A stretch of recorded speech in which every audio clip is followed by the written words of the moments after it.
Hello, Colorado Rockies fans. Welcome to the Rockies Now podcast. This is episode 103. We are glad that you are here. I am one of the co-hosts, Tom, and I'm here alongside my co-host, Sarah. Sarah, how you doing? Hello. I've been better, but I'm here. Yeah, you I just keep looking at it as this is the last podcast we will do without baseball happening somewhere. yeah, as we mentioned on February 1st, we post on February 1st. This is the month that the Rockies will return to playing baseball. So it's got to be exciting. Unfortunately, none of us will be at spring training to enjoy the Arizona weather, but what can you do? I may try to sneak down on a weekend or something, but it doesn't look like it's going to happen. Well, I know for a fact that won't be, but I'm just going to be enjoying the cold. I'm going to be enjoying the cold weather of Chicago and just enjoying watching baseball and just having happy thoughts about warm weather, and maybe just it'll make me feel a little better. So I know that baseball will make me feel better, but of course we have the Super Bowl this weekend, and then once that's over, we have a clear shot right into spring training. So anyway, so as just a quick bit of news for everybody, the Rockies, of course, did release earlier today their official roster for spring training. We will get into that a little bit later. But first, we're going to have a quick talk conversation. Recently, I know a lot of people, there were a number of Rockies fans out there that were kind of uneasy and somewhat upset about recent news. Yankiel Fernandez, former Rockies top prospect, officially, as we know, was DFA'd last week. He is officially now a member of the New York Yankees. I guess you could say people were, like I said, people were upset about it. But to be honest, as Sarah, as you and I know, and Steven and Adam both all know, that there's plenty of turnover from year to year on rosters among prospects or the active rosters or the 40-man rosters. And we just need to make room for a lot of the new guys that we brought in. Just ahead, people were talking about he still had some potential. Maybe he does, but, maybe a change of scenery would good. He had a .8 WAR for us in the 52 games that he played last year. Again, this is, as we commented before, a new front office, new leadership, a new standard of evaluating players. And this is just, of course, them just saying we're moving on from some of the guys from the previous regime that were drafted and signed by the previous regime. So he will likely get a chance. He will be added to their 40-man roster. I have to look again exactly the depth of the Yankees outfield, because you do have Judge and Stanton, but Stanton is a exclusive DH. But we'll see. So Sarah, just, it's good to see that he's still getting another chance. Maybe we'll see him playing in the Bronx. Yeah, I like it for him. I mean, you're always happy to see a guy that you thought had some potential land somewhere. But it's like you said, they're moving on from a lot of guys. There's a lot of people that weren't surprised by a lot of the ones that were let go, but I think he was the one that everybody kind of went, wait, what? Just because he was so highly touted as a prospect. And, you mentioned earlier his numbers in Albuquerque, definitely probably helped him land that shot there in New York, but we'll see what happens with him. Well, just refreshing my memory here on the Yankees' current setup of their outfield in the 40-man roster. As we know, Giancarlo Stanton, he is basically a full-time DH once a week. Maybe he'll be in left field.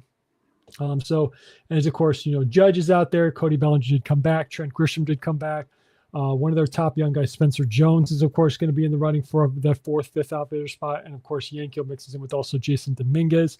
So, I would say, ranking those guys as of right now, Yankiel Fernandez would be the sixth outfielder. Maybe he can pass up Jones and Dominguez to work his way in if an injury happens. Well, again, all those guys are going to have, at one point or another, some of those guys are going to have injury troubles. So maybe he'll get his chance. And again, not everybody can play in New York. So maybe he could be an outlying exception to that. Who knows? Yeah, we'll see. I think, maybe and of course I wouldn't want to wish this on him because he's a lot of fun to watch, but if Aaron Judge were to have somewhat of an injury riddled season, you might see Yankiel get a little bit more of a shot, but just kind of have to wait and see what he does in spring training. It is crazy though when you look and you transition to our outfield. We have quite a crowded outfield right now on our 40-man roster. When you not only throw in the guys who we know that will be on the roster with Doyle, Beck, Freeman and McCarthy and Moniak, and then you add Sterling Thompson, Zach Veen. Willie Castro is not an outfielder by trade, but he can play there. But he's either, and then we have Troy Johnson. So, obviously hindsight's 2020 at the time of the transaction. But when you look back at this, I think it was a no-brainer move, considering that I'm sure that this front office still has faith in Zach Veen. They want to see what Sterling Thompson really is, which I personally think he could break in this year. Well, I just have to wait and see how the first couple months shake up, not just with his performance, but also how the roster, stays intact. And I mean that with injuries, maybe somebody gets cut, not wishing that on anybody, but just saying there's a lot of different scenarios that could open up opportunities for the guys we have now. Yeah. So again, Yankee, if you hear our words, best of luck to you. And absolutely. I'm sure he will find, if he does make his way to New York, he will find out that, sorry, Yankee fans can be very relentless when it comes to their players. Because just ask Giancarlo Stanton when he struck out 5 times in 5 at-bats in his first game at Yankee Stadium. So, the one thing I've been really surprised about with the Yankees fans is that even though Ryan McMahon has not been a super strong offensive presence there, they have not been real. I've seen a few here and there, but usually for every one of them that wants McMahon off the team, there's 3 or 4 of them that are jumping back in and they're like, absolutely not. No, we like him. And that was kind of surprising to me, which of course, when I guess when you're used to seeing the kind of defense that he puts up and like we are, and then not having that in the Bronx, when that shows up, you kind of forgive a little bit more on some of the other sides. So. Well, I think maybe the ones that come back to earth after the ones that don't, I think the ones who have some common sense or kind of come back to reality, I think they realize we don't want to put Jazz Chisholm back at third base because he's he is a terrible third baseman. He is awful. I mean, people want to talk about how he was in center field for a while. I would say he's worse at third base than he is at playing center field, and that's saying a lot because he's not a center fielder either. No. He is an exclusive second baseman, I think, for the rest of his career. And again, I think also given the fact that Judge is an MVP, they still have a high power, the top 5 in their lineup are still going to keep things going. Mm-hmm. If McMahon can be somewhat just slightly above league average in the bottom third, I don't think that's going to, if I was a Yankee fan, I wouldn't be upset with that at all, considering also he is a Gold Glove defender. True. Yes. But again, we're not Yankee fans, so we as Rocky fans, we have our own set of problems. So yes, we do. And just be kind to our guys over there in New York, everybody. Yeah, we just, you can hope anyway. But it's all part of it. It's the one thing you can say is it's a unique environment. There's certain sports environments that are definitely unique, and New York is definitely a unique sports environment whether you're at Yankee Stadium, Madison Square Garden, or of course Citi Field, same thing. Or even if you go across to MetLife, same thing. So yeah. Even though that's in New Jersey, but there are people around the world who still don't know that's New Jersey. That's not New York. Anywho, so we're going to segue into our next topic, which of course is, as we all know, earlier today, the spring training roster was announced. You can check it out, of course, on any of the Rockies social media websites. We did share it on our story, and of course, you can get listings. So there are a lot of interesting prospects. Obviously, there are a lot of guys on minor league deals that we did add. Obviously, I'll go through the list real quick. Adam Lasky, who we got from the Miami Marlins. Parker Musinski, who we got from the Cleveland Guardians. Valente Balazzo from the Miami Marlins. Jonathan Brabia from the Red Sox, also a former White Sox pitcher. Iverson Constellano from the Philadelphia Phillies. Brian Castillo, not the Brian Castillo that's currently in the Red Sox rotation. Different guy. So just want to clarify that with everybody. Brian Betancourt, Cole Messina, Kyle McCann, who we got from I almost said their former city, the Athletics. I can't say that word. I can't say Oakland anymore. Brett Sullivan from the Pittsburgh Pirates, and then Nicky Lopez, a former Gold Glove winner of both the Chicago White Sox and Chicago Cubs. TJ Rumfield, who we just got from the New York Yankees.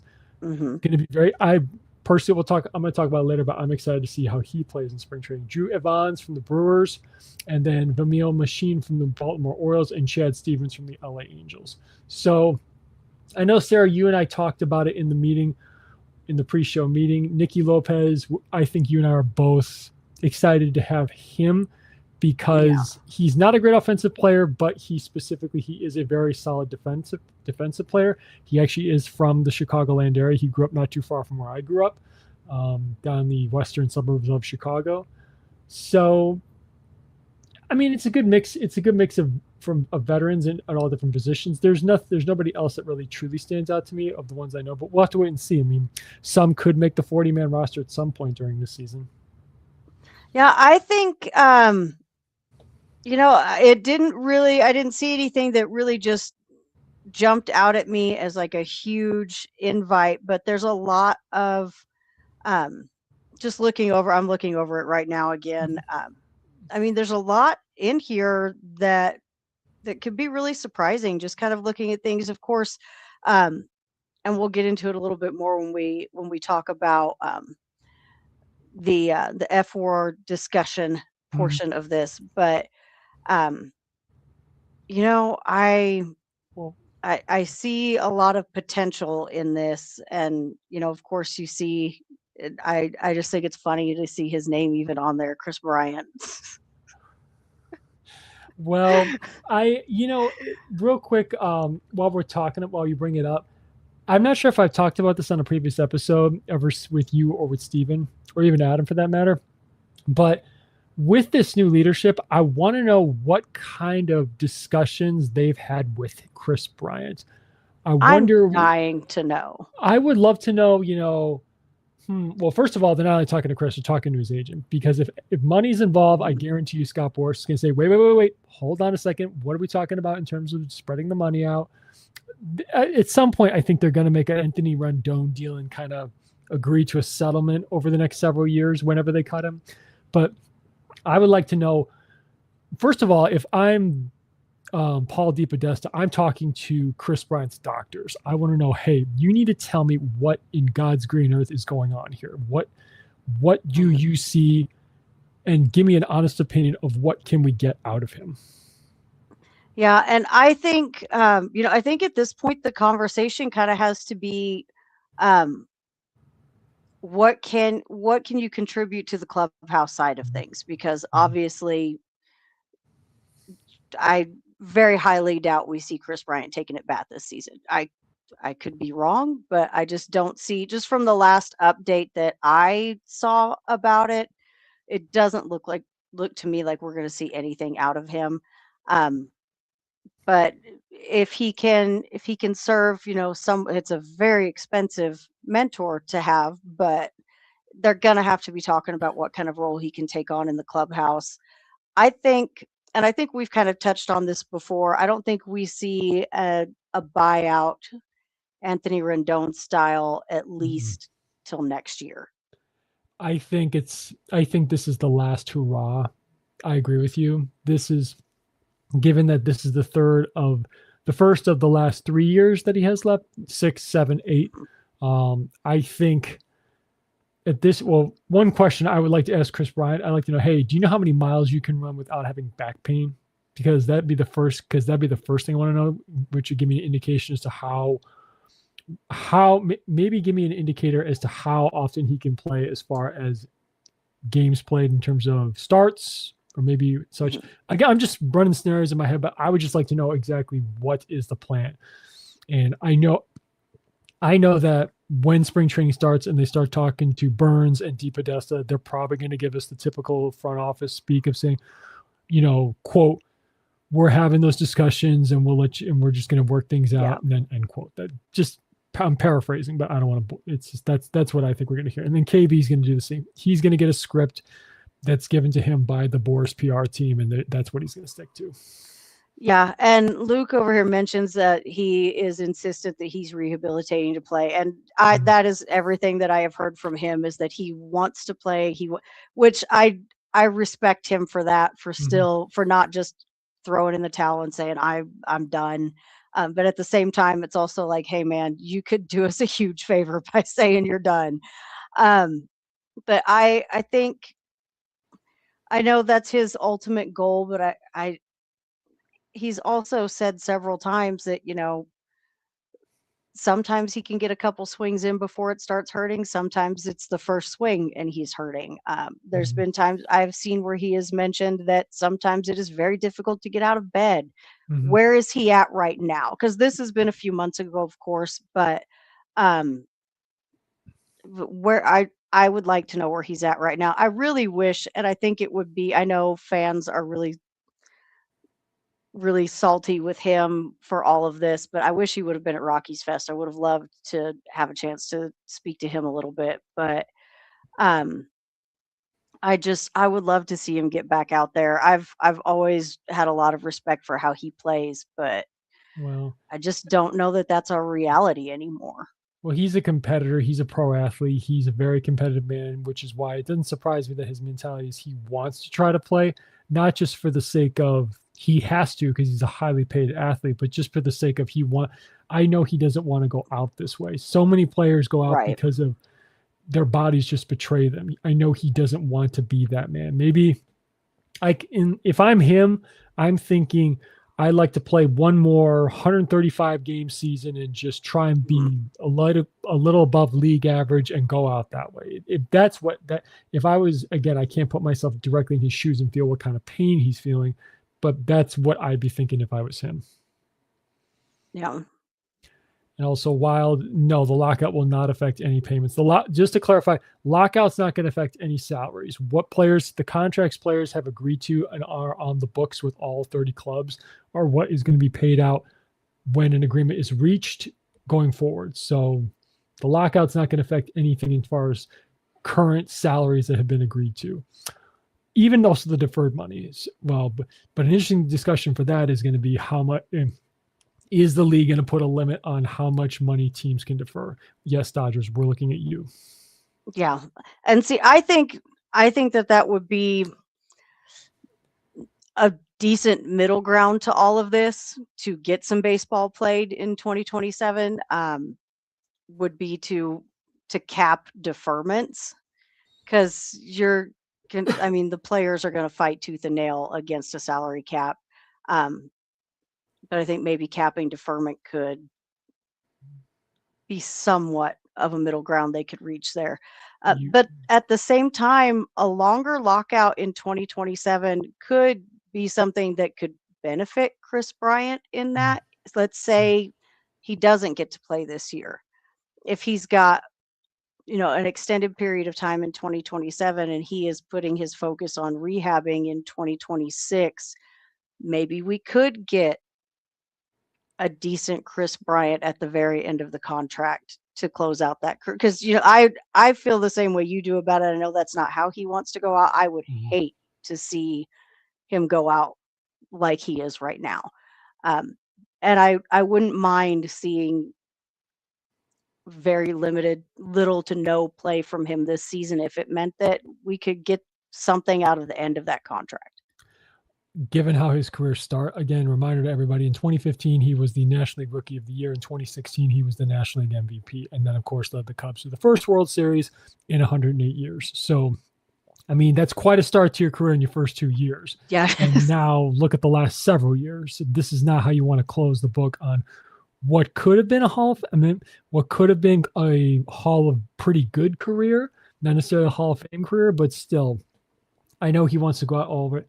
So I don't know. It is going to be very interesting to see when he shows up, and then of course when he does show up, what is his involvement going to be? Is he going to be doing drills every day? How often is he going to be in the cage? When is he going to be in the cage? Is he going to do it in the morning? Again, I'm just thinking outside the box. What is his level of activity going to be? Mhm.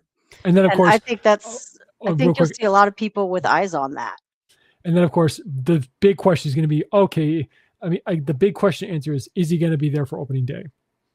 And if not, when is he going to be on the field, or when is he going to be in the dugout? Mhm. That's the question.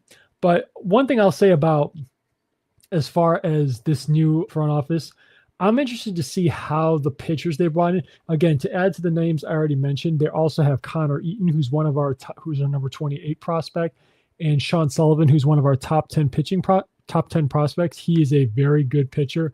I'm interested to see how this new front office evaluates pitchers. And of course, we're going to see how they make any changes as far as development of pitchers. But I mean, Sullivan is a guy who I think could make his debut this year. So I'm interested to see how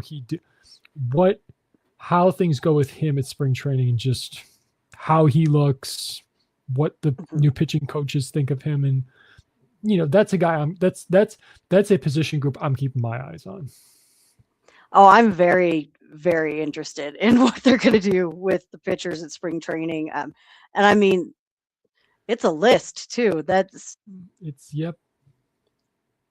And just kind of looking over the names. I mean, I do love that they put Anthony Senzatella. I was like, I looked at it for a second. I was like, who's that? Well, I'm interested to also see, because they're going to put these guys in different groups. I'm interested to see who's in what group. To pivot a little bit too, Cole Keurig, he's someone I'm going to keep my eye on. Again, he is one of our better athletes, I will say, that we have in our system. And of course, Charlie Condon is going to be there. So, and just to clarify with everybody, some people ask me about Ethan Holiday. He won't be there because, again, they don't bring prospects that are in the lower levels of the minor leagues. So he will not be there. But when he does, I'm sure his dad might show up. But Charlie, I'm sorry. I don't know if he's going to make his debut this year. I have to wait and see the first 3 to 4 months, and then we'll see. I can't see him being a midseason call-up. I mean, what's your personal opinion? What do you think? I think a lot of it's going to depend on what spring training looks like for him. If we see him at all this season, these next few weeks are going to tell us a lot more about these guys, because right now it's just kind of you also don't want to see him get rushed through like so many of these guys have been, and like what we saw last year, a lot of these guys were just not MLB ready, and they were just throwing people out there. I don't want to see him get thrown to the wolves like that. So I don't mind waiting. Maybe if somebody gets injured, we could possibly see him, but I just don't. I think he'll be mid to later season in the event of an injury.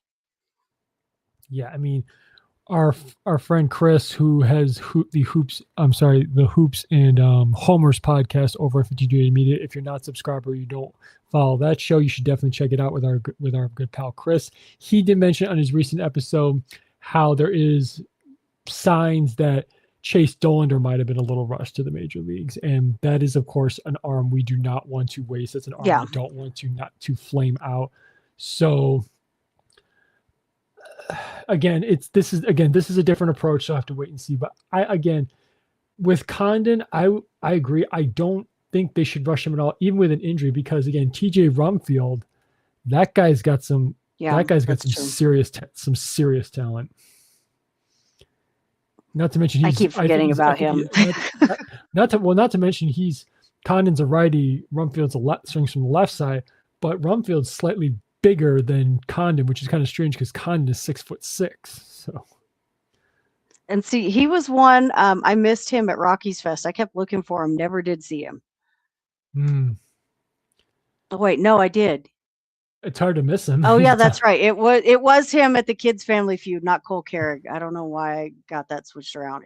I did see him towards the end of the day, but yeah, he's a big guy. Yeah, Charlie is from Georgia. He went to the University of Georgia, so now they're a football program. They've got a really good baseball team. I mean, they've had some great players come out of that club. Former White Sox infielder Gordon Beckham played at University of Georgia. So again, I don't know. I think again, we'll have to see how spring training goes. I think he'll start in Hartfield. And I think Rumfield, if he doesn't make the big league roster for whatever reason and makes his debut on opening day, I think he will definitely be in Albuquerque. And then there's a good chance when Rumfield gets called up, if he does make his debut, then I think that could be the indication that Condon might be not to be too far behind to go to Albuquerque. Yeah. Or maybe they're both going to be there together. Who knows? And maybe Charlie plays left field just for the time being. Who knows? I don't know. Get your first taste of baseball at altitude. Anyway, so again, it's even when I look at the full 40-man roster, it is going to be very interesting to see. Because we've talked about how the outfield is basically set, but we just have to see how the rest of the infield plays out. Is Kyle Karros going to play third base? In fact, is Willie Castro going to be officially anointed the second baseman? And who's going to play first? Will it be William Krim? Does TJ Rumfield surprise everybody and make his debut on opening day? So, and of course, with Brett, I'm interested to see who is going to be considered the third catcher behind Braxton Fulford, because we know Hunter Goodman's going to be behind the plate, but who is going to be that third guy in the event if something goes wrong? That's another position. That is a very good question, because I was looking at the list of catchers. Because side comment real quick, Drew Romo got DFA'd again by the White Sox, so he once again is a free agent. Sorry, I feel bad for him. Poor Drew. I feel bad for him. I do too. But anyway, yes, like I said, there's going to be 4 additional catchers with those 2. So again, who is going to be that third, maybe even that 4th guy? Because you never know. Because it's awesome that once Jacob Stallings is out of the picture, Hunter Goodman grabbed the bull by the horns and just ran with the starting job. And, we know Braxton is probably going to be his backup. So who's going to be that third guy? Again, knock on wood, nothing bad happens, but you never know. Yeah. Oh, okay. So anyway, with that being said, we will again pitchers and catchers report that next week. So get excited. Baseball games are not going to be played just yet. That's not till the end of the month. So you have to hold your horses a little bit on that. But again, baseball, we're going to start hearing the cracks of the baseball bat, the pops of the ball, baseballs hitting gloves, again, or of course the click clacks of the cleats across concrete when they walk from clubhouse to field. So you gotta just love those sounds. That's what I miss. I always remember there's just certain sounds that you associate with sports, and they're always just so enjoyable to hear. It's like music to my ears. I love on the MLB TV app, whenever the games are over and things like that, there's always like either the crowd noise or they'll have like the sound of them like raking the field and just different little things like that. I can fall asleep to that every night. I absolutely could too, because when it comes down to it, there's certain things that can make me fall asleep, but the one thing is, like, there's always the saying, like I once said, Morgan Freeman's voice could definitely put me to sleep. Not that he's boring. I'm just saying if you heard it, it's like so soothing, puts you to sleep. But just, I think the excitement of the fact that the season is just around the corner may either keep me up lit all the way through the night or maybe actually put me to sleep. So, but again, we'll have to wait and see.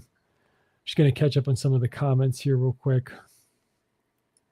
Hold on. How was his last year in San Francisco? Like, you're referring. I think he's referring to Chris Bryant. He was fine when he got traded from the Cubs to the Giants. He was fine. He did well enough to warrant him getting the contract that he got with us. So, I mean, I think they were in the running to re-sign him. I don't recall. That was years ago, but he wasn't awful. So I think he played around 50 games, 50 or 60 of the remaining 70-ish games in the season. So either way. Why can't, I'm assuming this is about Chris Bryant, Luke. Why can't we just DFA and outright him to AAA? Do we think he will choose free agency and just, wait, let me just, we could DFA him, but I don't even think he can. I'm not sure if he can accept an outright assignment to AAA at the salary he's making. But if we were to cut him, we would owe him the remainder of his salary. So the next 3 years that we owe him money, I believe it's $27 million a year.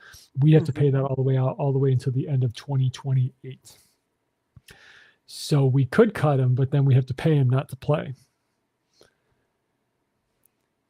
Which we're doing anyway, but I still like the idea to see if we can get because you can't, at this point, you're basically committed. So you'll have to just try and ride out and see what you can get either way. Yeah, I would rather pay him and take the chance that we can get something out of him than have him not doing anything at all and still be paying him. Oh, I hope. Well, Luke, I hope he's not in the DL day one. I really hope so. I really hope not. I hope we can get something out of him as the designated hitter.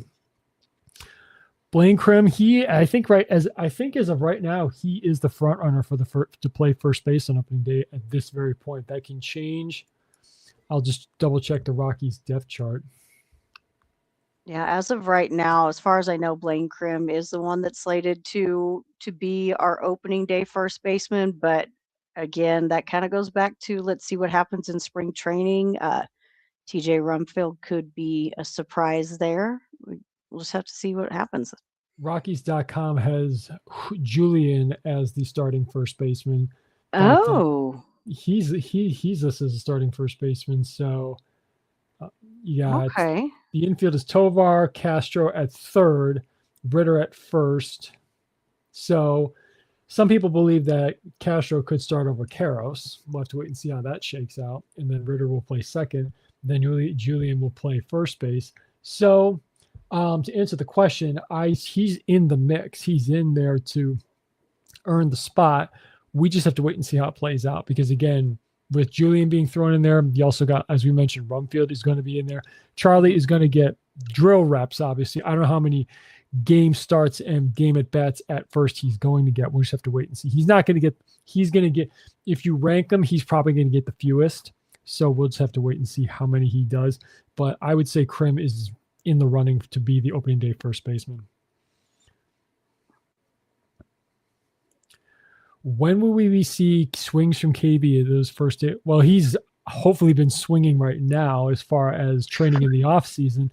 But once you show up there for position players, you are doing your schedule. You're getting PT, physical therapy. You're getting ready for the day. And then some guys are in the cage as early as 7 a.m. So if he's full go with no restrictions, he'll be probably hitting. I would think he's going to be hitting the cage when he shows up, even before day one of practice. So we'll have to wait and see. This is a kind of a cool idea I once had. It'd be nice if you could put cameras in every cage for teams. And then you had like a live stream if fans wanted to watch cage work. They wanted to watch that kind of stuff. But I think teams don't do that because of privacy reasons. I don't know. I would just love to see some. I would love to see some because all players have so many different routines when it comes to swinging the cage, whether it's tee work, ball flips, just 50% batting practice. Those I'd like to see that, to be honest, on a live stream. That'd be cool. I would love that. I would nerd out over that all day long. Like I would never get any work done. I remember people always say there's some hitters that coaches did not like flipping to. One was Albert Pujols, Barry Bonds is another. Any big power hitter you want, because obviously you're protected by that netting there and you're just throwing over the open spot with your left or right arm. But still, if it was a power hitter and they hit one right back at you, just get behind the netting because you're going to. It's terrifying. Well, yeah. I mean, even with the net there, it is terrifying. I just remember this one profile they did on Albert Pujols, and he's taking swings in the cage, and you hear a loud crack at the bat. And the guy who did the interviewing said, "And pitching to him in a cage is a job you do not want." And he's just hitting balls back at the guy. Well, he's protected by the netting, but still. Yeah, even with that netting there, it is still very, very scary. Even like I'll go out and work, even with like high school kids and stuff like that. It's still scary. You got that ball zipping back at you. It is not fun. It's one of the most being a pitcher can be one of the most dangerous things ever. I mean, there's been so many awful injuries from comebackers. So, and Wild, I'm not sure. I have not been following that story too much. Sarah, have you? I haven't really. I haven't paid a whole lot of attention to it. I honestly have not heard anything about the radio booth play-by-play team. I know that Drew and Spilly will still be back in the broadcast booth. Our friend Gianna Girardi, she'll still be part of the stadium crew. I think she's, of course, going to be making appearances still on the in-game TV appearances during games, I believe. But the radio team, I'm sorry. I'm sorry, guys. I don't have any news on that yet. Maybe they're still in talks with that if it hasn't been resolved. So hopefully we'll get some up-to-date information soon. But if we do, we'll definitely pass that along once we know. So we'll just have to wait and see. Okay. Yeah, correct, Luke. Yes, that's true. He is listed shockingly as the starting first baseman. So again, we'll have to wait and see. There's 4 or 5 guys going to be in the mix there for reps. So we'll see what happens. Okay, we're going to transition now to our final segment, which is recently there's been talk about the war of the turnover from last year's roster to this year's roster. I'm not sure if everybody saw the post that we put up on Rockies Now, both our Instagram and our X page. It displayed how much war on the total players from the total war from the team of the 2025 roster, of the players that were leaving, players that are returning, and what we added. So just to give you the cumulative war, and we posted it a few days ago, the total war of the entire 2025 roster was negative 3.5. The player of all the players that we cut or did not return to this year was negative 10.2. The ones that are returning from last year are positive 7.4, and we are adding from last year a positive 1.9. So it's So when I think of this, people often ask me, oh, why did we cut this guy? Why did we cut that guy? Well, WAR wins above replacement, which takes into account offense and defensive production. You can basically say, well, this person was a negative impact to our team. Like, again, I got to use this here. Yankiel Fernandez, like I said, was negative 0.8.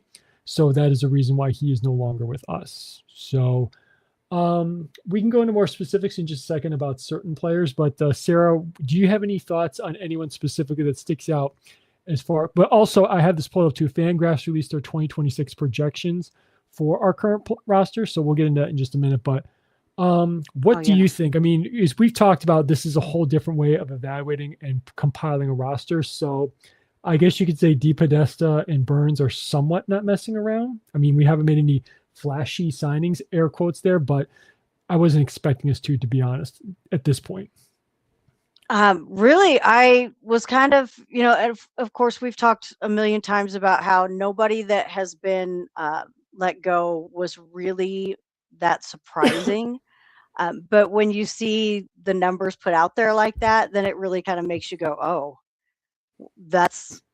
it all makes perfect sense. And of course, this is a much more analytically driven front office than what we've had in the past. So they're going to be looking at stuff like this. And I think it also gives us a little bit of an indicator of how, of the statistics that they're using to evaluate.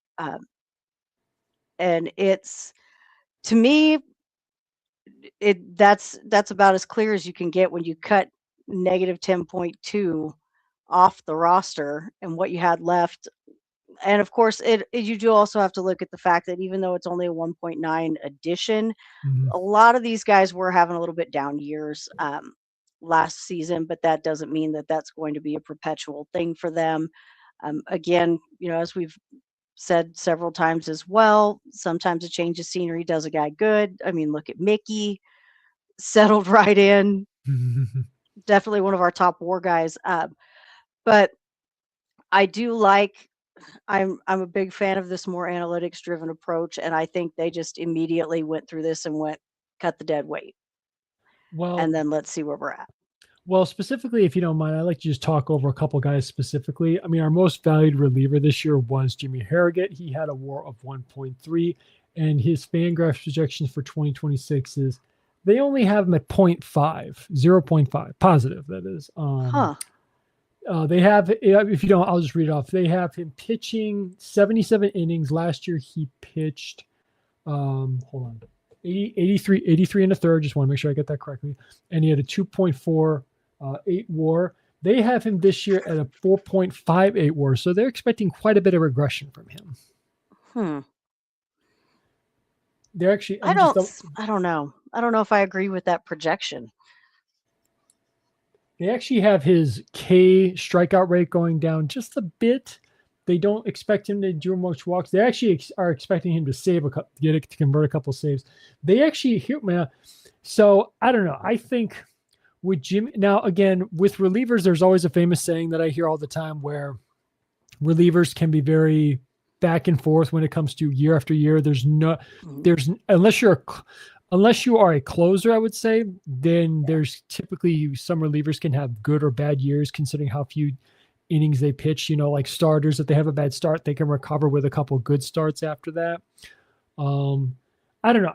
I think Jimmy is probably going to be he's going to be one of our high leverage relievers. And I don't know. I think he's going to prove that wrong. If anything, I think he'll be slightly above three, between 3 and 3.5. That's my guess. I think, but he is going to be pitching over, I think, 60 innings for us for sure. Oh yeah, absolutely. I think, and Warren has spoken to this several times that, um, and you saw it with how he handled things last season with the bullpen. There was a Mhm. lot of dropping guys into different situations and seeing, what was going to happen. Which, of course, by the end of the season last year, it was really just kind of a big experiment. Let's see how this guy works in this role, and then we can take that moving forward and see how it fits into next season. Um, I don't see them really changing the role that Jimmy is in currently. I agree with you. I don't think this projection is going to be correct on him. I do expect better. Um, but as far as innings goes, I can see hitting over 60 to 70, somewhere in there. Hopefully, the big hope here would be that you don't need him for quite as many innings because you're going to hope to get more out of your starters than what we Mhm. saw Mhm. um, last season. That was really where the bullpen got ran into, Mhm. was just our starters couldn't get anything going. So I think if you can get more out of your starters, of course, you're going to see less innings from your relievers. But I don't see Jimmy regressing that. I mean, it's not a drastic decrease, I suppose, but at the same time, I just don't see that being the case with him. And of course, Fangraphs, another guy I want to talk about is Victor Vodnik. Fangraphs actually has him pitching more innings. He pitched just over 50 innings in 2025. They're projecting to pitch 64 innings in 2026. They're expecting his ERA to go up to 4.25. He is going to have a WAR of zero point 0.4. They're actually expecting him to convert 22 saves, and that's by far the most in terms of the projected relievers that they have. That is by far the most saves from any. So they're projecting him to be Closer. you should say the closer, so to speak. So I think I think Victor is going to be under that. I think he's going to have a sub 4 WAR. I don't. If anything, I think he's going to go to 3.75. I don't think because if he is going to be dubbed by Warren and the new pitching coaches the closer, the guy. I don't think he's going to falter that much. I don't think he's going to blow many saves opportunities. I could see him going over if he gets those opportunities. I could see him converting 25 saves this year. I don't think that's an unreasonable estimate on him, but I don't really think it makes a whole lot of sense to have a closer with an ERA that high. Uh, To me, I well, mean, which, I get. of course, Coors Field, it's a little bit different, but I think if he's going to be the guy, mm, it's going to have to be lower than that. Do you want to take a Yeah, I guess don't know. as to which starter is going to pitch the most innings? Kyle Freeland. Yeah. Do you want to take a guess who's going to have the second most innings? I'm going to say Lorenzen. Yeah. So they have Freeland, Lorenzen, Dolander, Gordon, Tanner Gordon, and then Ryan Feltner as the starting five. Not the starting rotation. Sorry, starting five. That may have sounded more like a basketball thing. No, they're going to be. That's the starting rotation. They expect Kyle Freeland to throw 177 innings in 32 starts, so a full season, which would be nice. We're going to Hmm. need innings covered. That'd Whether be you say beautiful. say what you want about Freeland, he's going to be our most likely our workhorse this year. And they have him. Here's the thing: they don't have any of our relievers with an ERA under 4, and they don't have any of our starters in the ERA under 5. The lowest is Michael Lorenzen at 5.08. Actually, sorry, excuse me. Freeland at 5.02. Excuse me. Which, I mean, that kind of checks out. I mean, and it's hard to. I don't know. You don't want to be overly optimistic, but just going off of what Kyle was saying, at Rockies Fest and some of the adjustments he's trying to make and things. I would like to see it a little lower than that, but I do. He's going to be the guy. He's going to be he doesn't ever want to come out of the game. So Well, the um, key. No, go ahead. Sorry. no, you're good. I was done. No, I wish that Fangraphs would show what their projected ground ball rate is for some of these guys because Freeland and Lorenzen are not big strikeout pitchers. I want to see what they anticipate their ground ball rate because both, again, just like Dolander and Feltner, and even with Gordon throwing in there, I want to see these guys work more to keep the ball on the ground. Can they keep the ball down, force hitters to swing on top of the baseball, and then induce weak contact to the point where it just falls right into our outfielder's gloves, or it allows our infield to make plays and keep us out of danger. If somehow we can keep the ball in the ballpark and knock over the fence. I mean, I don't want to sound like a broken record repeating something like that, but again, that should be a key, not just at Coors Field, but even in San Francisco. Petco tends to fly. Even if you go up into the Northeast in the warmer weather, in the hot summer, the ball does fly up there. Like, Yankee will experience that at Yankee Stadium. So again, new pitching coaches, I hope that's part of the plan of attack, at least I would like to think. Yeah. But what am I? I'm just a fan. Okay. So, as I look at the lineup of the projected starting lineup and the bench, it is interesting to who they think is going to have the highest WAR. They're projecting that to be Ezekiel Tovar at 3.0, and they're projecting Hunter Goodman to be second at 2.3. They're actually projecting Doyle to have a little bit of a comeback season and go to 2.2. Nobody on the bench or in the everyday lineup is projected by Fangraphs to have a negative WAR.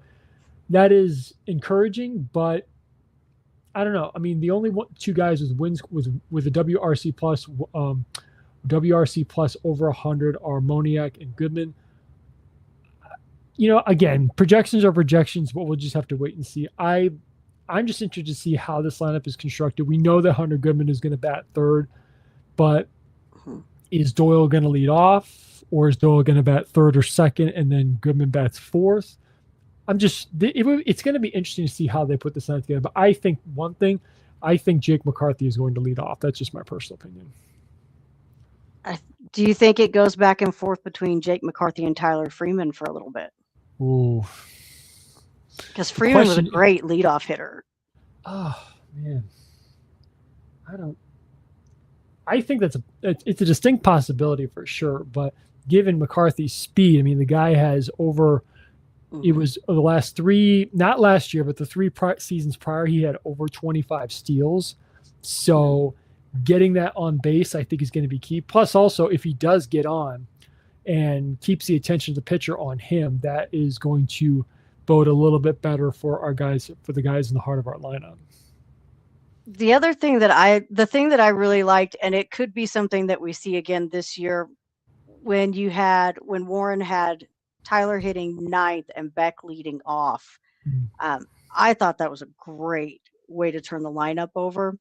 I'm wondering if maybe he doesn't try something like that again this season. I don't see him putting McCarthy in the 9 hole to play that kind of a role, but a guy like Tyler Freeman plays that role very well. And think about what that would be like to have Tyler Freeman hitting ninth and turning it over to Jake McCarthy. It wouldn't be a bad idea because, I mean, turning over a lineup can be critical. If you can get your ninth guy on to set up for the leadoff guy, and the next thing you know, you have runners at the corners or 2 runners in scoring position for the guys who are expected to be the RBI machines. So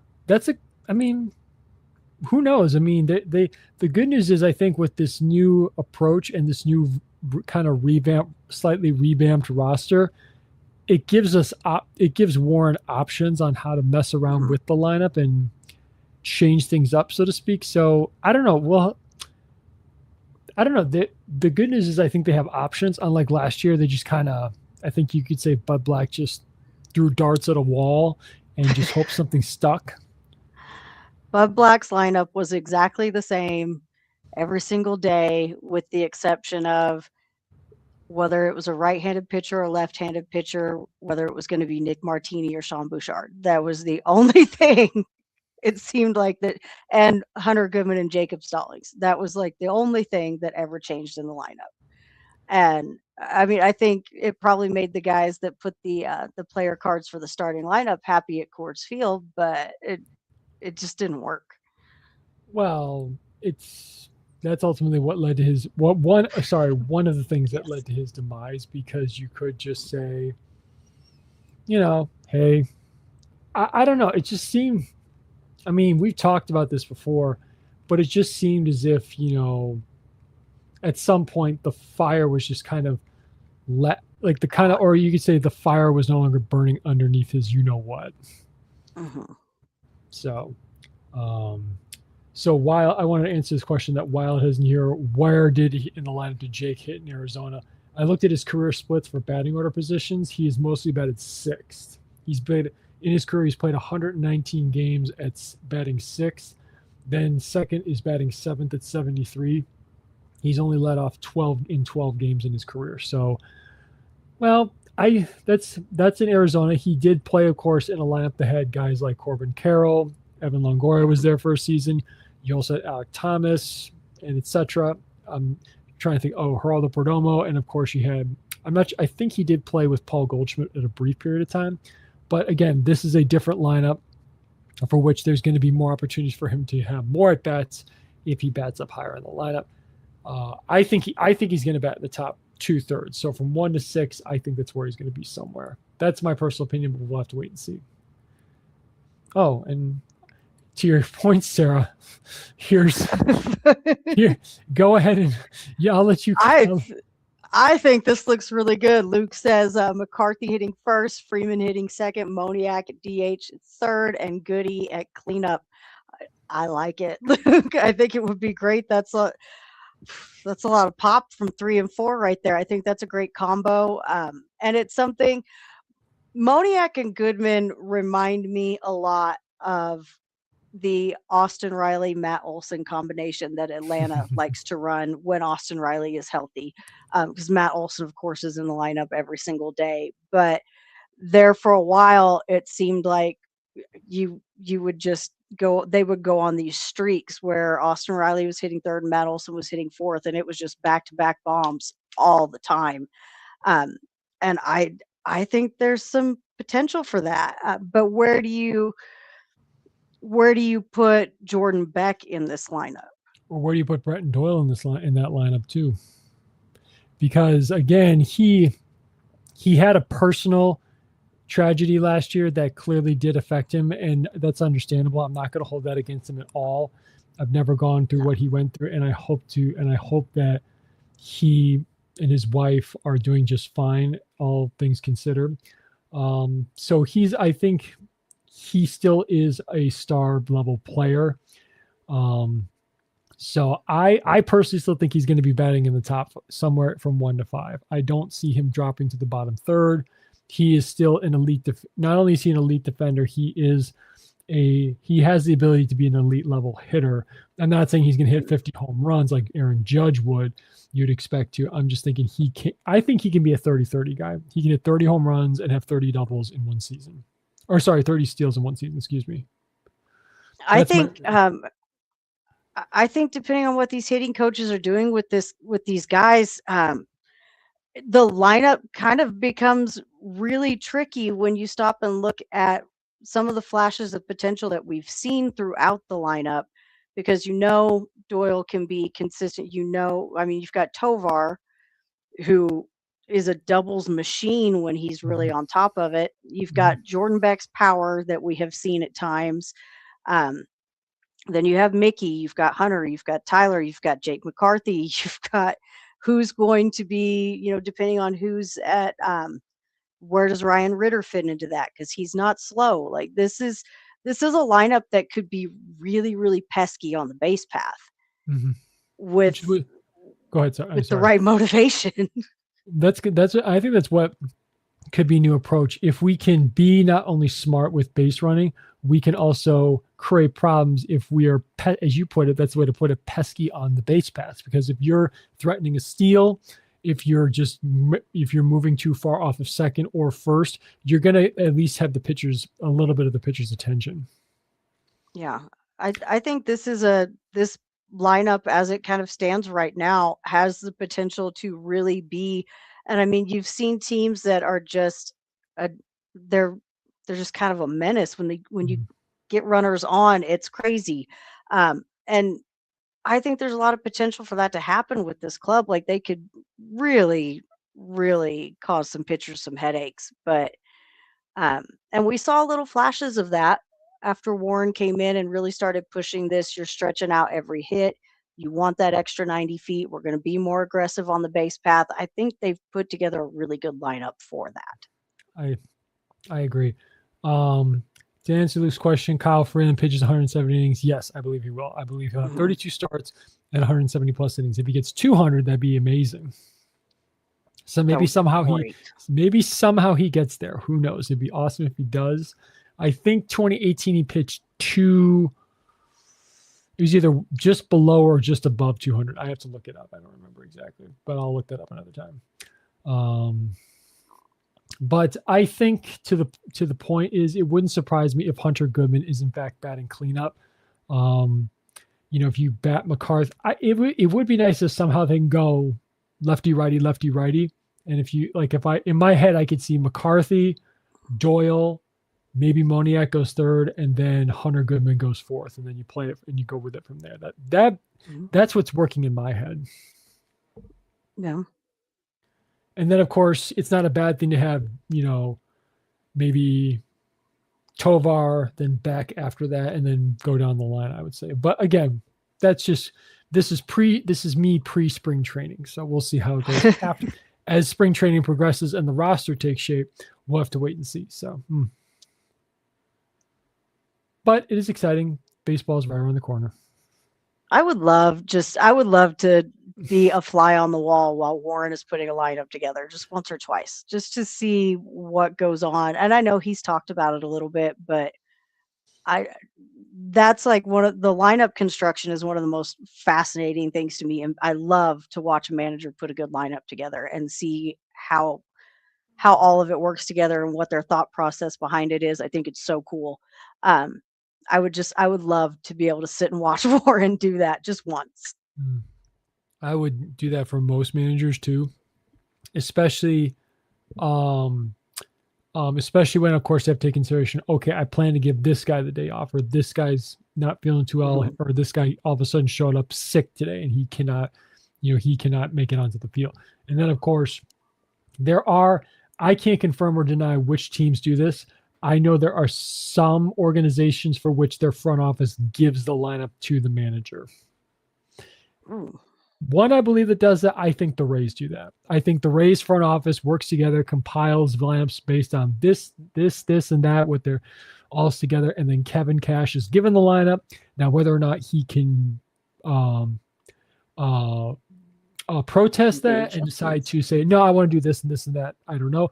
But that's one team where I think the front office actually gives the lineup to the manager to use in a game. That's just what again, that's I'm not saying that with direct knowledge. That's what I've been told. That's what I've heard, and that's my personal opinion of of how one specific team operates. So again, to your point, Sarah, it's just like watching Moneyball, where Philip Seymour Hoffman's character goes, "Line up cards, mine, Billy, no discussion." It would be funny having those conversations. You're the general manager walking in and saying, "Hey, you can't start this guy," and he's like, "I don't want to go 10 rounds with you." But anyway, so okay. I guess we got one more from Luke here. So I'm so all in on Troy Johnson. Well, after the interview that he did with our friend Chris at Hoops and Homers, I think a lot of us are. Oh yeah, I he that was such a great interview, and I thought it was really cool to hear his process. I loved what he said about himself when Chris asked him to describe himself as his style of play. Mhm. For those of us that weren't really super familiar with him, um, And of course, and I said it then, and I will say it now. I think he's perfect for the style of play that Warren wants to run. I think Troy Johnson's going to be a great fit here. Well, we'll have to wait and see. We'll have to wait and see. It's going to be. It's yeah. I forgot we claimed him off waivers from Miami, so it's going to be for him. It's going to be an adjustment from the sunny side of Miami to the interesting spring weather of Colorado. So to snow at the home opener. I've been to one where it did snow 2018 on the south side of Chicago. It flurried twice. And I just got to think to myself, the Hispanic born players just playing out in snow for the first or one of the first time for them thinking, this is not baseball weather. Well, welcome to the Midwest or welcome to the mountains. I think Luke has another question or has another comment just above his one about Troy. If Goodman is the number one offensive producer this year, who is number two? Who do we use to protect Goodman? That's a really good question. Who protects Goodman? Well, who's number two? I'm thinking it's either going to be Moniak or maybe if Doyle wins comeback player of the year, it's him. Jordan, that's a role I could see Jordan Beck being good in. I could see him. He isn't definitely another breakout of the year. Another breakout of the year candidate. So I think we can see Doyle back, or maybe even Moniak is the number. He was second on the team in home runs with 24. Goodman led the way with 31. So maybe Mickey continues to improve. So maybe it could be him as well. So I think those are the three main ones. And I think you and I could agree on that, I suppose, right? Yeah, and I think you could even see, I mean, with Tovar, he's another one that could potentially be used in that role. I mean, really, it's going to depend on, the health of the players. Of course, Ezekiel was fine by the end of the season, but as long as that hip doesn't give him any more trouble, I think that's something that you could see he could potentially fill that role as well. It's gonna be interesting to keep an eye on that hip because that did hinder him a little bit last year. Mm-hmm. So, yeah. But again, we shall see how things go. Again, spring training is right here. It's only a few days away. Well, I would think some guys are already there. They've already checked in. They're just getting their last minute preparations in. So, well, for pitchers and catchers, I know there's probably some position players that are there too. Mm-hmm. It wouldn't, or at least it wouldn't surprise me. So, all right. Well, I think that's about wraps up tonight's show. Sarah, do you got any last second thoughts? Are there any other things we missed tonight? I don't think we did. Oh yeah, Wild. Wild has all the players here. Yep. So you got several players who are going to be playing in the WBC. Again, just for reference to people, we'll cover this again, but the WBC, the World Baseball Classic, happens during spring training. So at some point, those players mentioned are going to be leaving spring training to head to join their teams at their respective locations. And of course, the finals will be in Miami again this year. So keep an eye out for that. So, and again, it should be fun. I know that America and Japan, the United States and Japan, are two of the favorites. They are on opposite ends of different pools. So maybe we'll see them again in the finals. Again, who knows? But we will not see Trout and Ohtani matching up again because Mike Trout is not playing for Team USA this year. So again, should be fun because international competition is always enjoyable to watch. One other cool little thing that I did see, and I meant to mention this earlier, Brenton Doyle had his number retired at his high school just a few days ago. Where'd he go? Oh, he went to school in Virginia, so... Mm-hmm. I thought that was pretty cool. It popped up on my Instagram. Is it 15? Yesterday, I believe it was. Is it number 15? Let me see. I think it was number 7. Oh, okay. Let me go pull that back up.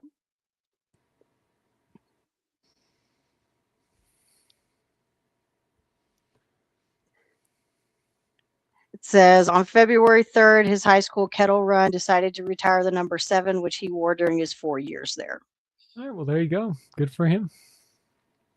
So I thought that was pretty cool. Well, yeah. I mean, whether it's your high school or even your college, if your college number gets retired, that's another thing too. So you'll get a display out on the field most likely the Vince, Mhm. because I know that some colleges have retired certain players, or their fields are named after certain players. For example, I know that University of Miami's is named after A-Rod, but that's because he's donated a lot of money to the school.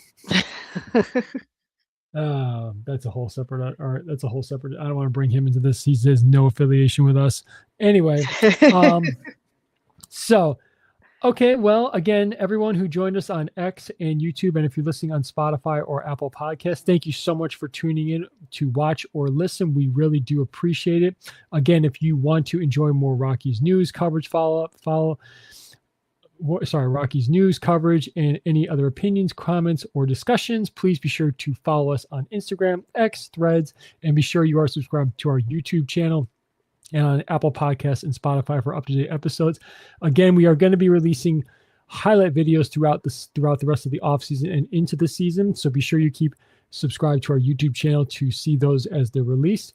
On behalf of Sarah, myself, Adam, and of course Stephen, who are unable to join us tonight, thank you for tuning in tonight for this episode of the Rockies Now podcast. And as always, go Rockies. Take care.